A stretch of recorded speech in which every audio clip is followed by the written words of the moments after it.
Skill development case అక్రమమని దీన్ని కొట్టివేయాలంటూ AP మాజీ CM TDP అధినేత నారా చంద్రబాబు నాయుడు సుప్రీంకోర్టులో దాఖలా చేసిన క్లాస్ పిటిషన్ పై నేడు తీర్పు వెల్లడించనుంది. జస్టిస్ అనిల్ రుద్రబోస్ నేతృత్వంలో బెంచ్ వెల్లడించనుంది. ఈ పిటిషన్ పై గత ఏడాది అక్టోబర్లో విచారణ పూర్తయింది. సీనియర్ న్యాయవాదులు సిద్ధార్థ లూథ్రా, హర్ష శెల్వా చంద్రబాబు తరపున వాదన వినిపించారు.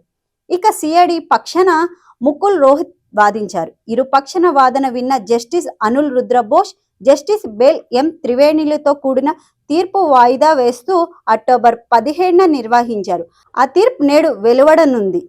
స్కిల్ డెవలప్మెంట్ కేసులో తన అరెస్ట్ అక్రమమని చంద్రబాబు వాదించారు. అవినీతి నిరోధక చట్టంలో సెక్షన్ 17A కింద గన్నవరం నుంచి ముందొస్తున్న అనుమతి తీసుకోకుండానే ఏపీ సిఐడి తనపై కేసు నమోదు చేసిందని, అక్రమంగా అరెస్ట్ చేసిందని, కాబట్టి ఈ కేసు కొట్టేయాలంటూ సుప్రీంకోర్టులో చంద్రబాబు స్పెషల్ లీడ్ పిటిషన్ దరఖాస్తు చేశారు.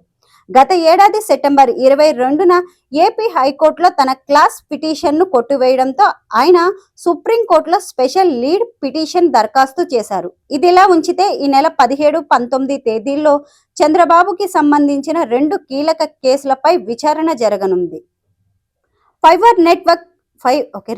ఫైబర్ నెట్ కేసులో చంద్రబాబు దాఖలా చేసి ముందొస్తున్న బెయిల్ పిటిషన్, స్కిల్ డెవలప్మెంట్ కేసులో చంద్రబాబుకు హైకోర్టు బెయిల్ ఇవ్వడానికి ఏపీ ప్రభుత్వం సవాలు చేసిన పిటిషన్ పై విచారణ జరగనుంది. Subscribe. Please subscribe. Subscribe. Subscribe. Subscribe. Subscribe. Please do subscribe. Please do subscribe. Please subscribe.